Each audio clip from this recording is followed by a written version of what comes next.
એમાં લખ્યું છે એક જ સોસાયટીમાં રહેતા 7 કુટુંબોમાંથી મેળવેલા નિદર્શમાં પિતાની ઊંચાઈ સેન્ટીમીટરમાં અને તેમના પુખ્ત વયના પુત્રની ઊંચાઈ સેન્ટીમીટરમાં નીચે આપેલી માહિતી પરથી સહસંબંધાંક ગણો. ઓકે, આપણે ગણીએ પિતાની ઊંચાઈ અને પુત્રની ઊંચાઈ. પિતાની ઊંચાઈ એ શું ધારી લેવાનું x અને પુત્રની ઊંચાઈ એ y. એટલે બે ખાના એ બની ગયા પહેલા. પછી આપણે સૂત્ર મુજબ આપણે કાલ તમને સૂત્ર બતાવ્યા 6 સૂત્ર 6 અને 2 8. એમાં બે તમને કયું સૂત્ર પાકું કરવાનું કીધું હતું? બીજું અને ત્રીજું. એ બેમાંથી એકનો ઉપયોગ આપણે આમાં કરશું. તો પહેલા આપણે કયો ઉપયોગ કરવો છે? પહેલા મધ્યક સૌથી પછી ખબર પડે. પહેલા તમે કઈ કરશો નહીં, હું લખું છું. પછી આપણે એટલે પહેલા તમારે આનો સરવાળો કરવાનો. આનો સરવાળો કરો.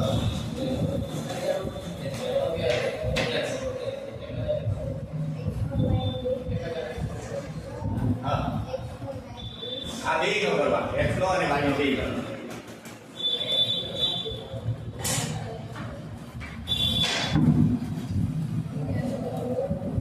સરવાળો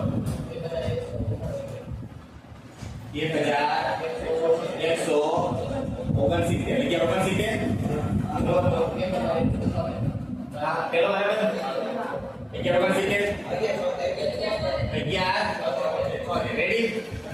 ઓકે, હા 1169 રેડી. હવે આપણને x બાર અને y બાર મળી જાય. જો x બાર નું સૂત્ર શું છે? x બાર બરાબર સિગ્મા x છેદમાં n. સિગ્મા x કેટલો મળ્યો? 1169 છેદમાં 7. જો તો જવાબ 7 એકા 7 167 ગુણાકાર આવ્યો. ઓકે ચલ બોલ. બીજું y બાર સિગ્મા y છેદમાં n બરાબર સિગ્મા y કેટલો? 1176. n એટલે અવલોકનની સંખ્યા. કેટલા અવલોકનો છે આમાં? 7 અહીંયા 7 100. તો આ સૂત્ર ચાલશે. એટલે આપણે આ સૂત્રથી દાખલો ગણશું. ક્યારે આ સૂત્ર ઉપયોગી વધારે થાય? જ્યારે એનો મધ્યક ક્રિયો કેવો મળે? પૂર્ણાંક.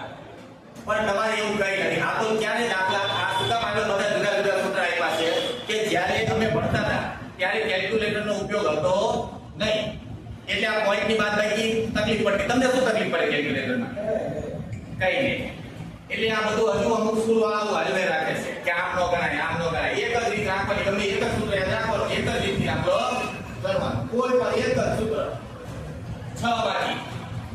બીજા સૂત્ર તમારે રાખવાના યાર. પણ એ કેવા દાખલા ગણવામાં ઉપયોગી થાય છે? નાના દાખલા. આવી મોટી માહિતી આવી ગઈ છે નહીં. બરોબર?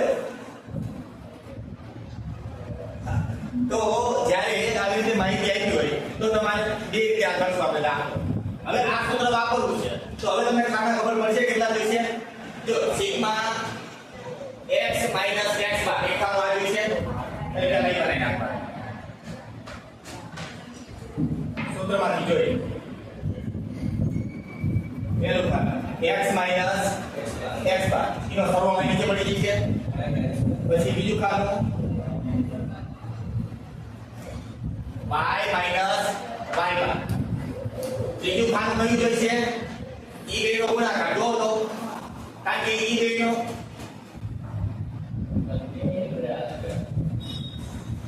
હું લઈ કરો તમે આયા ધ્યાન રાખજે. x x બાર y y બાર. ઈ બેનો શું છે? ગુણાકાર. ગુણાકાર કરીને શું જોઈએ? સરવાળો. તો સરવાળો ક્યાં મળે છે? તો પહેલા ગુણાકારનું ખાનું જોઈ. એટલે આ બેનો ગુણાકાર આયા લખવાનો. x x બાર ગુણ્યા y y બાર. અને એનો સરવાળો આપણને નીચે મળશે. અહીંયા એનો સરવાળો મળશે. પછી એટલે ખાનું જોઈશે x x બાર નો જે જવાબ આવે એનો શું કરવાનો? વર્ગ. એનો પાછો શું જોઈશે? સરવાળો. એટલે આ x x બાર થયું એનો પાછો વર્ગ. શું છે?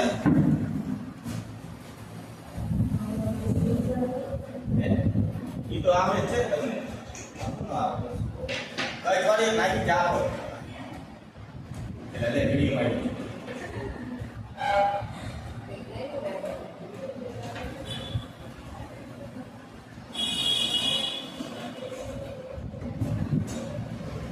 એક ખાનું બનશે x માઈનસ x બાર અને એનો શું કરવાનો 1 બીજું ખાનું બનશે y માઈનસ y બાર એનો શું કરવાનો 1 અને ઇન્વર્સ સરવાળો અને છેલ્લે પાછો સરવાળો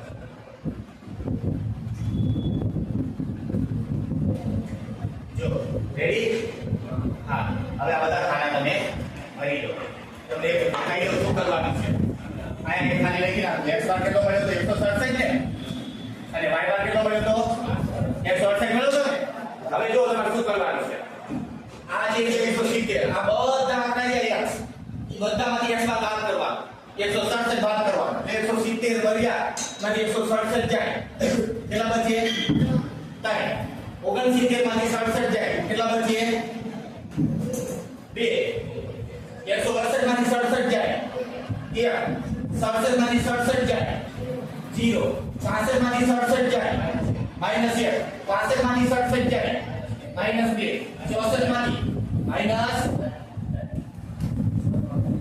સરવાળો છે એવું એવું y બાર બધા y માંથી બધા y બાર બાદ કરી દેવાના 168 બધામાંથી કોણ બાદ કરવાના 168 આ બધામાંથી 168 કાઢવાના 172 માંથી 168 જાય કેટલા બચે 4 68 માંથી 68 જાય કેટલા બચે 0 70 માંથી 68 જાય કેટલા બચે 2 68 માંથી 68 જાય કેટલા બચે 0 65 માંથી 68 જાય કેટલા બચે -3 67 માંથી 68 જાય -1 86 માંથી 68 જાય -2 4 ને 2 6 આ 0 થાવું જોઈએ ફરજિયાત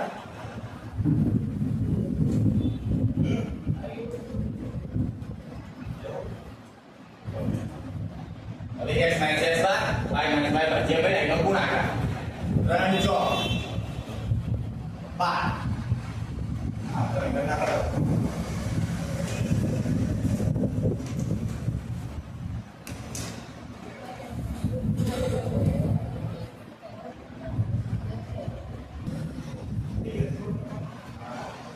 ચાર કરી 12 2 ગુણ્યા 0 0 2 એકા 2 0 ગુણ્યા 0 એટલે 0 3 એકા 3 2 એકા 2 3 દુ 6 આ બધા સરવાળો 12 14 17 19 25 રેડી પછી x - x બાર નો વર્ગ x - x બાર લેવા આનો વર્ગ બધાનો કઈ કરી 9 2 4 1 0 1 2 4 કઈ કરી 9 એટલે જો સરવાળો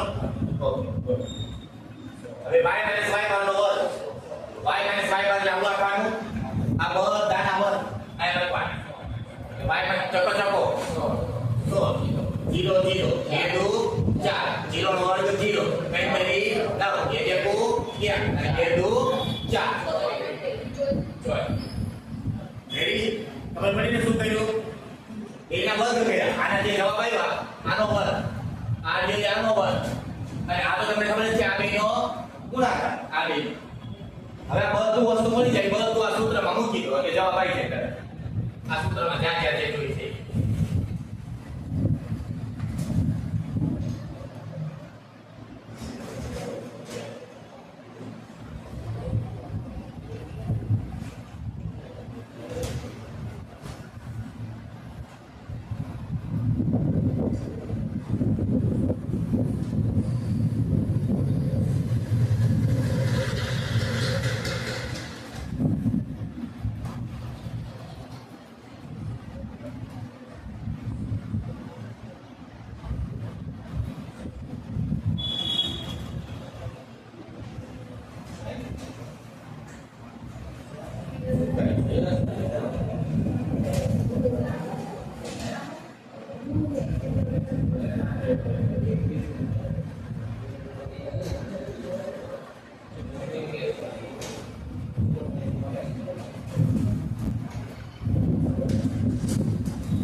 ના છેદમાં વર્ગમૂળમાં x - x બારનો વર્ગ એટલે વર્ગમૂળમાં x - x નો વર્ગ એટલે આનો જવાબ આવ્યો 28 ગુણ્યા વર્ગમૂળમાં આનો જવાબ આવ્યો y ના સાઈડનો વર્ગનો સરવાળો કેટલો આવ્યો 34.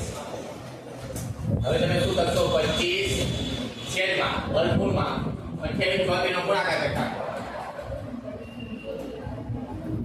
28 નો ગુણાકાર 952 આ ઈ વર્ગમૂળ કાઢી નાખો વર્ગમૂળની સાઈડ દબાઈ દો 25 ના છેદમાં 30 પોઈન્ટ લો આ બેનો ભાગાકાર કરી નાખો